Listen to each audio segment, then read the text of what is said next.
start the vocational schools. Let's start the special schools for different sporting activities. Let's start entrepreneurial colleges where children like business, small business. But let's train them with that skill so that when they come out, they've come out a professional cook, or or a professional swimmer, or something. But maybe early at 16 years. So then you will stop all the school dropout. You will stop pregnancy in school, teenage pregnancy. Children, their whole energy, children got a lot of energy.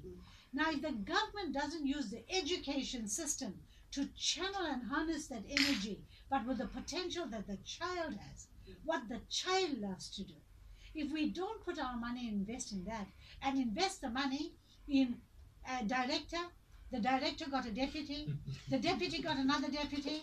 They got so many deputies, by the time they reach the ground, we don't know who's deputizing and who is accountable. And who's accountable. All right, because of the So time, that's the Mrs. problem. Rajbansi, let's talk to the voters at home. People are listening in the KwaZulu Natal, and the people outside the country, of course. Now, why should I vote for the Minority Front? I'll give it to both of you. Well, let Jonathan go first and then I will go. Let's give Jonathan, Let's give Councillor Jonathan. Jonathan a chance. Thank you, Portia, and thank you, Mrs. Rajbansi. Let me also say good evening to the listeners at home. One of the things that I want to particularly speak about is the issue that the callers raised, and obviously, I think from the tone of voice of the caller, we know that it's generally somebody who's older. One of the disadvantages we have as a smaller party is that mainstream media doesn't always give us the publicity that we always deserve. And so what you'll always find in the media is what's happening with bigger parties. But if you're looking at social media, our leader has a social media page, and I'd like all the listeners to get onto that social media page. It's called Minority Front Leader, and it's Mrs. Rajbansi's full name. Get onto that page and get onto our Instagram and Twitter and so forth, and you'll see the daily activity we're doing. I want to tie that up with why people should vote for the Minority Front. One, in this municipality and anywhere in this province, it is extremely difficult to get religious sites today. We're inundated with visits at our offices, our constituency offices in Phoenix, in Chatsworth, the councillor office in Chatsworth, in Pietermaritzburg, just about everywhere we go, where churches, religious organizations are coming to us and saying, we cannot get a religious site to build a church. That is something that we are fighting for tooth and nail. When Mr. Rajbansi was on his time, we've been able to make sure that we can get in contact with the highest officials in the province to make undertakings that they will give those religious sites.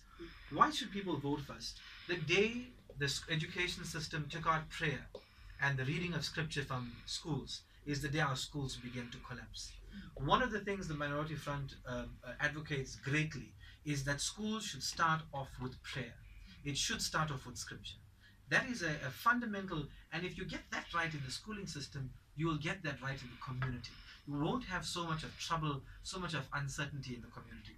Ethnic languages. There is no political party in this country, and I can say this most unambiguously and without any reservation. There is no political party in the province, even in the country, that promotes ethnic languages. I encourage you to go onto our web pages and see the insightful articles that we've written about the importance of ethnic languages. And Mrs. Rajbansi has touched on the education system, the health system, quintile levels in schools, school classification systems. We've been on the forefront of it. Quota universities, quota systems in universities, the MF has been on the forefront of it. We made a bold statement the other day with the issue of going to the UN if affirmative action and broad-based black economic empowerment is not reversed to really empower the people that it's supposed to empower. These are all the reasons why people should vote for the MF. I am acutely aware of the fact that we are on a Christian radio station today. I want to assure our listeners that the policies that we implement in our party are very largely biblical based. If you speak to Mrs. Rajbansi at any given time, you'll find that the conversations we have a lot of scripture linked to it. And I think for the listeners that you have in particular, I want you to know that when we draft our policies, we draft it with that in mind. Yeah, I think just one point that Jonathan was saying, one of my biggest fights with the curriculum was that I believed that the first half an hour in a school, at least, should be given to scripture. And children should start the day off with a fresh mind, and with one that's empowered by God, and the energy that you get from divinity, and then they'll have a good mindset to learn and take in all the other things, because I also believe that children come from so many different backgrounds, and you don't know what mindset they come with. And so that's a one big fight that we're going to have. That curriculum has to change to have that. And one of my biggest fights, I think, going into 2019, is the minister was saying he didn't want religious-based schools, and I said to him, no, it won't happen, not in our time, and you don't know what mindset they come with. And so that's a one big fight that we're going to have. That curriculum has to change to have that.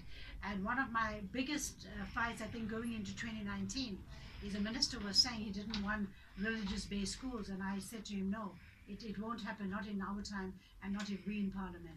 We want faith-based schools because they do save our culture and they give good quality education. But I think to vote for the minority front is very important. Today, most people have become minorities somewhere along the line, whether it's marginalized rural people and that are being neglected by the government, whether it is even, say, black African people who have come to live in a former Indian township, or Indian people or black African people who went to live in a former white area, and you become a minority even in those areas, and sometimes discrimination sets in. Now we are there, we are the watchdogs. People come and complain to us, and we take these very seriously. We protect the rights of everyone. So minority rights for us is human rights. And that is why we're so passionate about going to the Human Rights Commission on basically every issue that comes up, so that we can protect our constitution and our democracy, because we are upholders of the law. So the fact that we believe in the rule of law, the fact that we do everything in a God-conscious way, that is very important as to why you're going to get good leaders going into the minority front, going into this election. But I think the most important thing is that the Constitution in the Bill of Rights gives you so many rights, and every right our citizens have to pay for. There's only one free right, and that is the right to vote. If you don't exercise that right, you deprive yourself of the right voices that will be in the different levels of government, who will be your eyes and ears and who will look after you. So on that 8th of May, I want to say to the people, all the voters, call yourselves the ESCOM. Every voter must call themselves ESCOM, and they must say that they're going to announce load shedding on the 8th of May. So we'll have a total blackout, and by the time we get up on the 9th of May, we'll have a brand new government, because we would have load shedded all the bad leaders, and we will get all the good leaders, and we should be then looking forward to a bright life. And I want to say, for that reason, vote for the minority front on both ballot papers. Thank you, Liz. Both national and provincial. Yes, both national and provincial. All right. I'm glad that you mentioned it. But before you go, I know that I'm taking Sia's time right now. But in just a minute, Mrs. Rajbansi. Done, and the places I went, if the caller is anonymous, but if she only told me where she lived and maybe which organization she belonged to, I can tell her very safely that I have been to every other organization possible, especially in every former Indian area, whether it's a senior citizens. I've been in every hospital. I have looked after mothers. I have looked after babies. I have looked after artists. I have looked after people's children for educational purposes and needs. I have looked after what you call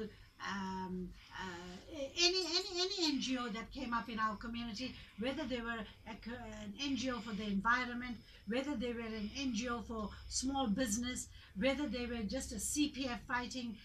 In fact, every CPF, I can tell you now, in Chatsworth and Phoenix, were funded by the MF in order to start, because I knew crime was so terrible. I have looked after women's empowerment. You can ask the churches, whether Dr. Rosalind came from the States. If there was a ladies empowerment program, I would do it. You can look at any of the fashion, our girls that went into the fashion industry. No matter what the entrepreneurial skill a child brought to me, youth, I would fund it. So there is no one that can tell me that I haven't done things for them. I have done a lot. And if the caller didn't want to, if she only told me her name and where she was from, I could have directed it more to that area and told you specifically, you know, the history in that 7 years, what I did for that area. So there is nobody that can tell me that Mrs. Rajbansi comes once in 5 years. I work every day tirelessly in the community. I go to churches, I go to mosques, I go to temples, I go everywhere. So the thing is that I've helped every organization. I have helped schools where the department fails to help them. We do have another caller, Mrs. Rajbansi. I know that Jonathan wants also to respond. Good evening, welcome to Highway Radio. Oh, siyabonga kakhulu Mr. Dlamini. Phinde qhubeka say yes.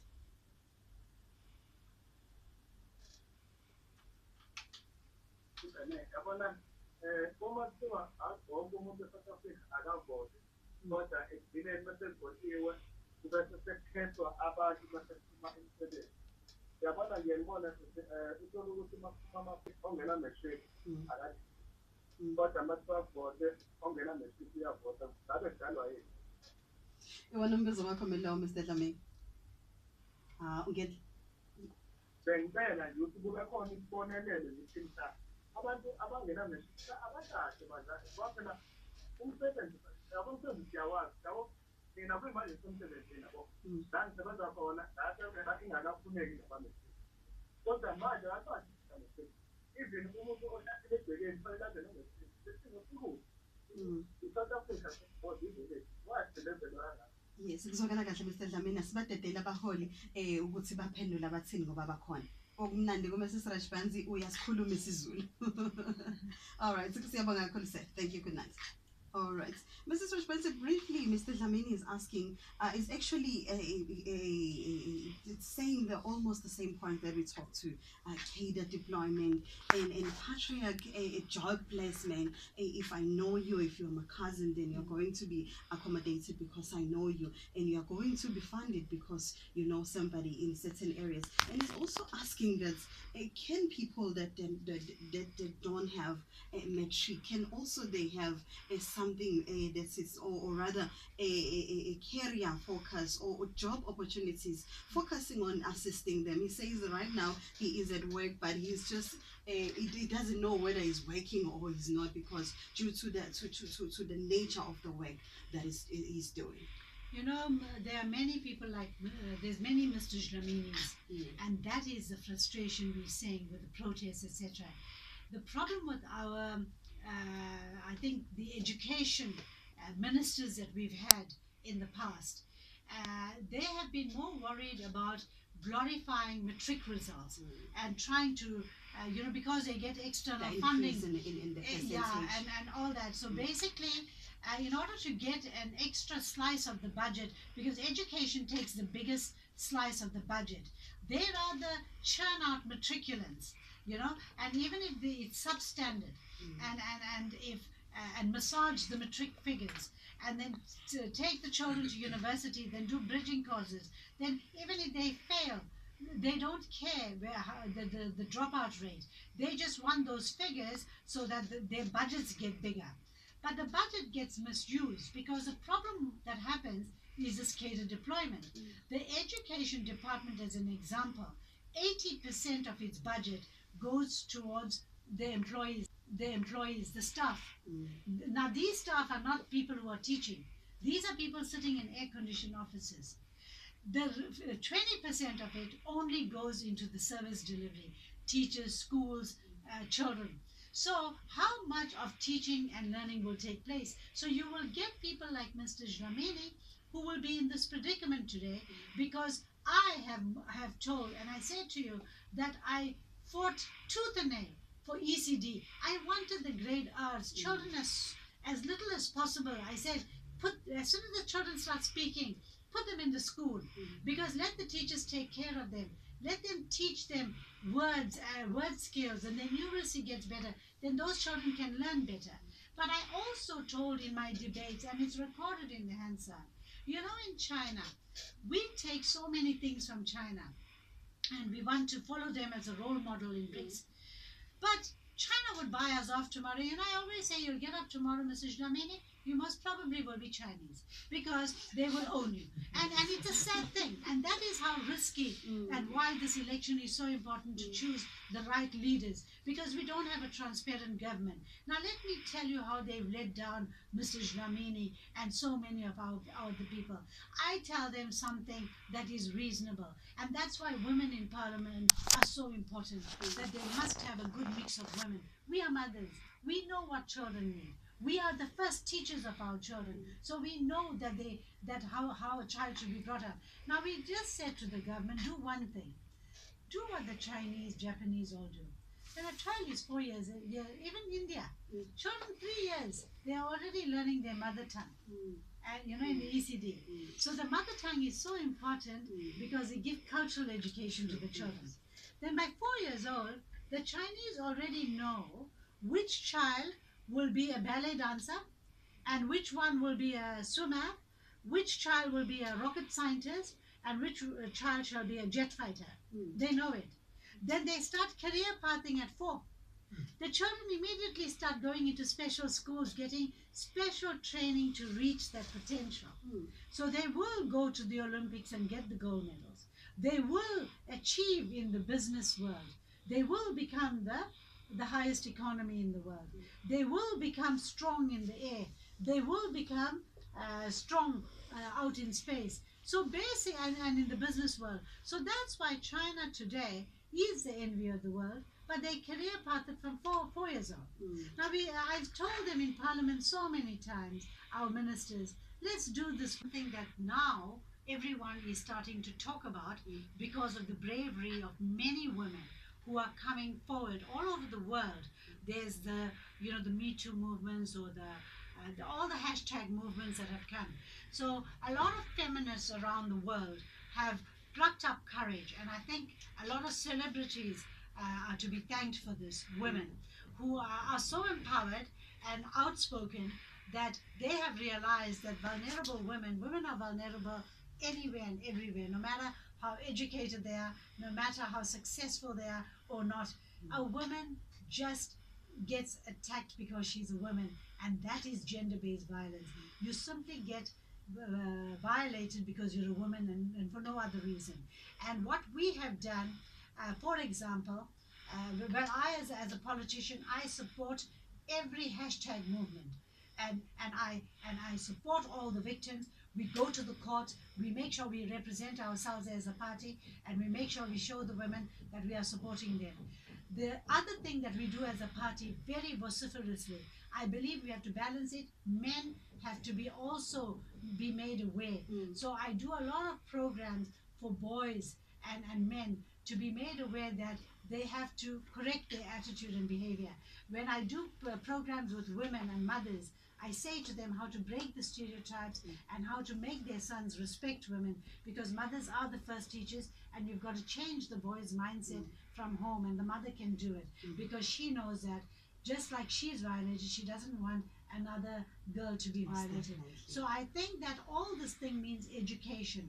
But from my side, I want to say that for women in politics, I have just done a study recently that Parliament paid for, and I have put in a whole lot of rules for the IEC, that we need to have more strengthened rules, that women in politics, it's also a type of violence, because they get killed, they get terribly harassed by men because they are fighting on an equal platform. So therefore I have gotten this whole lot of clauses that are going to protect women, because I want more women to come forth in 2019 and fight elections, so that we do get a 50-50 balance in the parliament. The day we get a gender-based parliament and a gender-responsive parliament, we will really have better control, and we can be able to eradicate gender-based violence, because it's only women who will change the lives of other women, Definitely. because we need to support Thank you them. so much, leaders of